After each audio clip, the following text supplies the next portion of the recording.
think that one of the pieces that we lose when we say, dare we hope all men be saved, is the evangelistic initiative, like that sense of like, no, there's a need.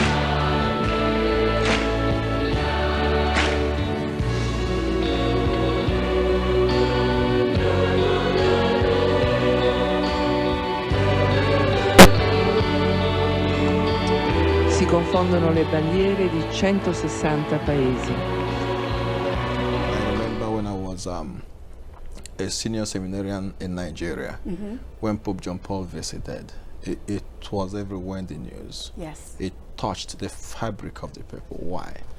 Because the church plays the conscience of the world, and the church plays the conscience of the whole Christians, Sure. and Catholics in particular. And then the Pope being the leader of the church, the visit, connects you really with the church. And every word that comes from his mouth Yes. makes an imprint into your heart, and that fosters your Christianity. Sempre uno riesce a sfuggire alla sicurezza vaticana e ad abbracciarlo. E questi milioni di giovani gli confermano questa speranza. Non so cosa questo ragazzo stia dicendo al Papa, ma probabilmente questo incontro può cambiargli la vita.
Ed è il momento della consegna del Vangelo. L'ha detto il Papa nell'omelia: io questa sera consegnerò a ciascuno di voi un Vangelo. Simbolicamente lo dà a 5 giovani in rappresentanza dei 5 continenti.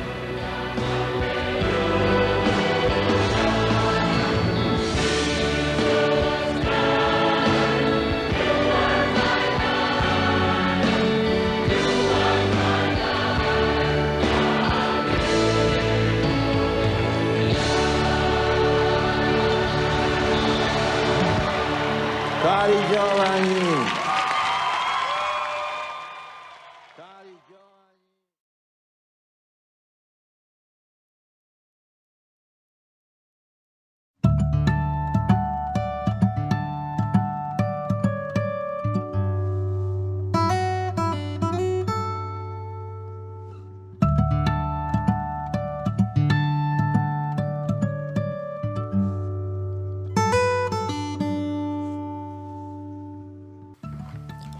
Carlo Acutis was born on May 3, 1991, the only child of Antonia and Andrea Acutis of Milan, Italy.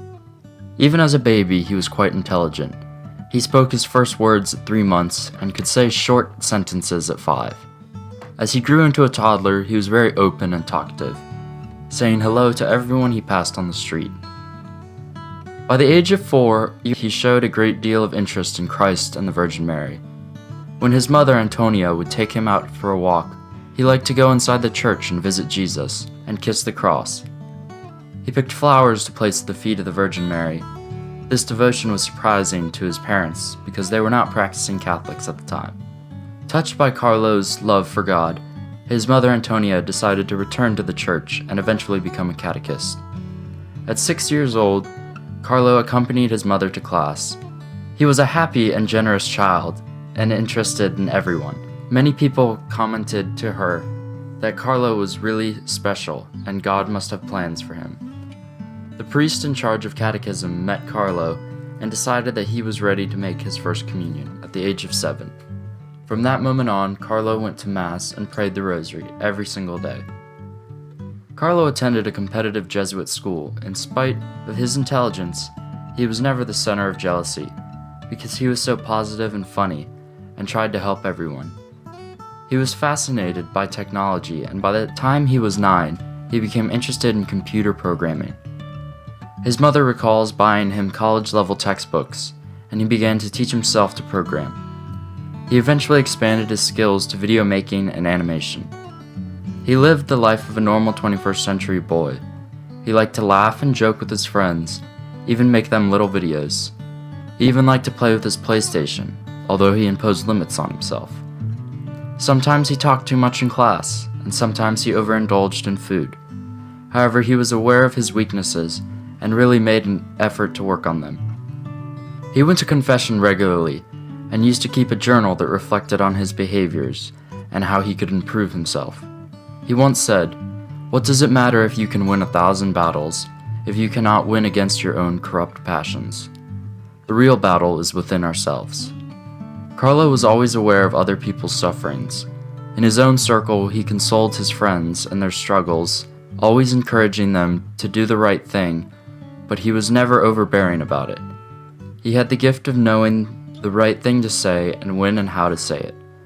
He would say that he always tried to live in the presence of God. Jesus was his first priority, and because of this, he had a very pure and loving heart. People sensed this and were attracted to him. In addition to his prayer life, he and his mother also volunteered to bring food and blankets to the homeless of Milan. He would round up his friends to help with this and other projects at his parish. Carlo made his confirmation at 11 years old, and then began helping out with catechism in his parish. He noticed that many of the children had a hard time with concepts because their parents never took them to Mass. Carlo once said, "The Eucharist is my highway to heaven."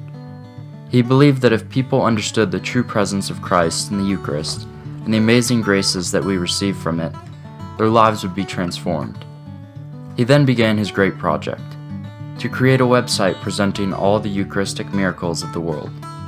He traveled to many of these sites and photographed them to create a virtual museum of miracles. He also created a downloadable exhibition for his site. He once said, "The more Eucharist we receive, the more we become like Jesus, so that on this earth we will have a foretaste of heaven." He believed that the sacraments were a fount of mercy that enabled us to carry our suffering.